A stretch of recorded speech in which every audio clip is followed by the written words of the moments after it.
कृण्वन्तो विश्वमार्यम् कृण्वन्तो विश्वमार्यम्। अब तक श्री कृष्ण ने दबे दबे शब्दों में उल्हाने दिए थे। दुर्योधन के इस कथन ने उन्हें खुला बोलने का अवसर दे दिया। उन्होंने उसे भीम को विष देने, लाख का घर बनाने और उसमें पांडवों को डाल आग लगवा देने का मंसूबा बांधने की घटनाएं स्मरण कराईं। फिर पूछा, क्या ये अपराध नहीं? जुए की निंदा की और कहा, इस दुष्कर्म के लिए निमंत्रण ही महान अपराध है। फिर उसमें भी छल करना और हारे हुए भाइयों को दास बनाना, यही नहीं भावज को भरी सभा में बुलाना और उससे न कहने की एक नहीं 20 बातें कह डालना, क्या ये सब काम भले मानसों के थे? कृष्ण ने दुर्योधन से स्पष्ट कह दिया, अब तो लड़ाई होकर रहेगी, सो तैयार हो जा। तुझे होश तब आएगा जब शत्रु की शत्रुता तुझे रणभूमि में सुला देगी। शांति अच्छी थी, तू उसे ठुकरा रहा है। श्री कृष्ण की यह भर्त्सना सुन दुर्योधन सभा से उठ गया। इस पर श्री कृष्ण ने अपने कुल का उदाहरण देकर कहा, हमारे यहाँ कंस ऐसा ही कुलांगार था। हमारे सारे कुल की रक्षा के लिए उस एक दुराचारी को मैंने मार डाला। यही उपाय दुर्योधन का करना उचित है। इसे दुशासन, कर्ण और शकुनी सहित पांडवों के हवाले कर देना चाहिए। क्या इस एक के लिए क्षत्रिय वंश का नाश कर दिया जाएगा? धृतराष्ट्र ने विदुर को भेजकर गंधारी को बुलवाया और उससे दुर्योधन को समझवाना चाहा, परंतु उस हठी ने मां की बात पर भी ध्यान न दिया। श्री कृष्ण के आने से पूर्व ही दुर्योधन, शकुनी, कर्ण और दुशासन उन्हें बंदी कर लेने के मंसूबे बांध रहे थे। अब उन्होंने अपने उस विचार को क्रिया रूप में परिणत करना चाहा। इसकी भनक सात्यकी के कान में पड़ गई। उसने हृदिक के पुत्र कृतवर्मा से, जो था तो वृणिक परंतु दुर्योधन की ओर से आगामी युद्ध में सम्मिलित होने वाला था, कहा, सेना तैयार कर ले। तत्पश्चात सात्यकी ने यह सूचना श्री कृष्ण को दी तो वह हंस दिए। धृतराष्ट्र पास खड़े थे। श्री कृष्ण ने उनसे कहा, मैं चाहूं तो दुर्योधन को अभी बांध लूं, मुझे अकेला न समझिए, परंतु ऐसा करना अधर्म है। मैं दूत हूं, अधर्म ना करूंगा। दुर्योधन अपना बुरा कर रहा है, अच्छा तो इसे अच्छा जो लगे वह करे। यह कहकर श्री कृष्ण सभा से चल दिए। राजा लोग भी रथ तक उनके पीछे पीछे गए। रथ में बैठे हुए कृष्ण पर धृतराष्ट्र ने फिर अपनी विवशता प्रकट कर क्षमा चाहिए। श्री कृष्ण ने कहा, हाँ, आपका भीष्म, द्रोण और शल्य आदि का जो पक्ष है वह तो सभा में ही स्पष्ट हो गया था।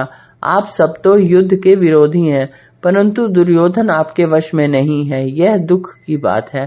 श्री कृष्ण सभा से उठकर फिर अपनी फूफी के पास गए। पृथा ने कहा, युधिष्ठिर को संदेश देना यह समय दया का नहीं। सब कालों में अहिंसा क्षत्रिय का धर्म नहीं। तू राजा है, राजा काल का कारण है। वह जैसा चाहे समय को ढाल सकता है।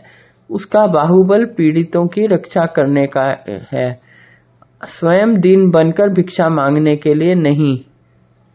और तो और इतना ही देख ले, 13 वर्षों से मैं औरों के टुकड़ों पर जी रही हूँ। यह वृत्ति कृपणता की है।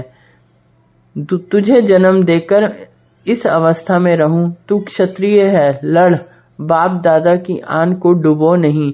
अर्जुन पुत्र से कहना, क्षत्राणी जिस दिन के लिए पुत्र प्रसव की पीड़ा सहती है वह दिन आ गया है। भीम से कहियो, यह समय प्रीति का नहीं है। नकुल सहदेव से कहना, बल पराक्रम से जीते हुए भोग ही क्षत्रियों के लिए विहित हैं। द्रौपदी से कहना, बेटी, तूने अपने कुल की आन के अनुरूप कठोर तप किया है।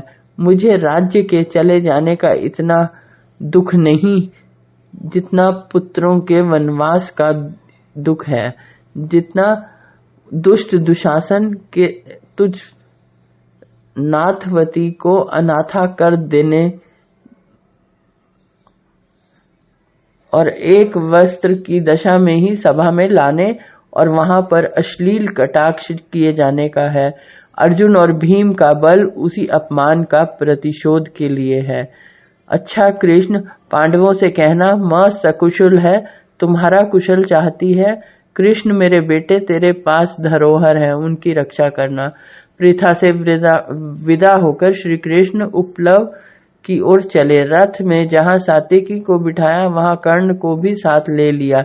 उससे कहा, संभवतः आपको पता ही होगा कि आप वास्तव में सूत्र के पुत्र नहीं, आप कुंती के कानीन पुत्र हैं।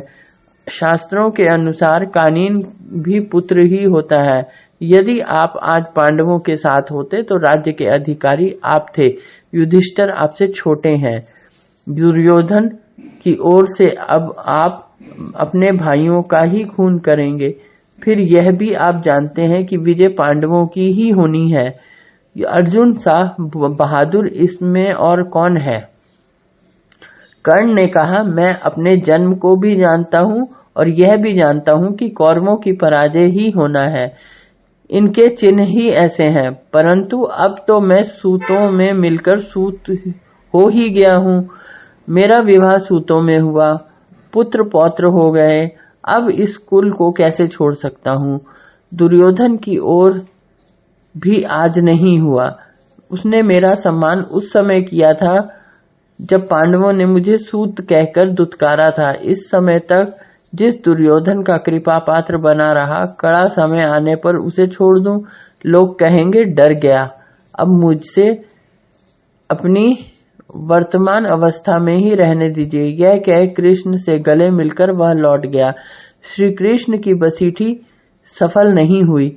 यदि कृष्ण का कहना मान लिया जाता तो भारतवर्ष का उस समय से पीछे का इतिहास किसी और प्रकार से लिखा जाता। तो भी यह नहीं कहा जा सकता कि कृष्ण के दूत बनकर जाने का कुछ भी लाभ नहीं हुआ। लाभ बहुत हुआ, यद्यपि वह लाभ नहीं जो श्री कृष्ण चाहते थे। शांति स्थापन से उतरकर कृष्ण का कर्तव्य था अपने पक्ष का नैतिक दृष्टि से पोषण करना। सो उन्होंने पूर्णता तय कर लिया। इनके भाषण का उत्तर किसी से नहीं बन पड़ा। दुर्योधन को भी भरी सभा में डांट आए। उसके अपने पक्ष के राजाओं ने भी उसे नैतिक दुर्बलता को जान लिया था। धृतराष्ट्र, भीष्म, द्रोण, शल्य आदि ने तो स्वीकार भी कर लिया कि दुर्योधन वृथा हट कर रहे हैं। यही कौरव दल के मुख्य योद्धा थे। अपने पक्ष को नैतिक दृष्टि से खोखला और निराधार जानते हुए भी वे उत्साह से लड़ेंगे, वह भी स्पष्ट है। गांधारी ने भी इस मर्म का समझा था। उन्होंने दुर्योधन को समझाते हुए कहा था, इन द्वैत ग्रस्तों की सहायता पर निर्भर न कर। भीष्म द्रोण ने स्वयं कृष्ण के चले जाने पर भी उससे यही मंत्रणा दी कि श्री कृष्ण की बात को मान ले। इसे स्पष्ट है कि श्री कृष्ण की बात का प्रभाव इन मुख्य वीरों के तथा औरों के हृदय पर यथेष्ट पड़ा था। श्री कृष्ण ने कर्ण से भी कहलवा लिया कि विजय अर्जुन की ही होगी। वस्तुतः स्वयं हस्तिनापुर में अर्जुन की प्रशंसा का वातावरण ही बना दिया। शत्रु के घर में की यह अवस्था पैदा कर देना अपनी विजय का रास्ता साफ कर जाना है। कृष्ण की बसीठी का फल मानसिक था। शत्रु के पक्ष के नीचे से जहां नैतिक आधार खिसका दिया, वहां उसमें परस्पर फूट भी पैदा कर दी। भीष्म द्रोण आदि एक ओर हो गए, कर्ण शकुनी आदि दूसरी ओर। फिर भरी सभा में दुर्योधन को बंदी कर पांडवों के हवाले कर देने का प्रस्ताव कर उपस्थित राजाओं के मन में भी यह अंकित कर दिया कि जिस नृपति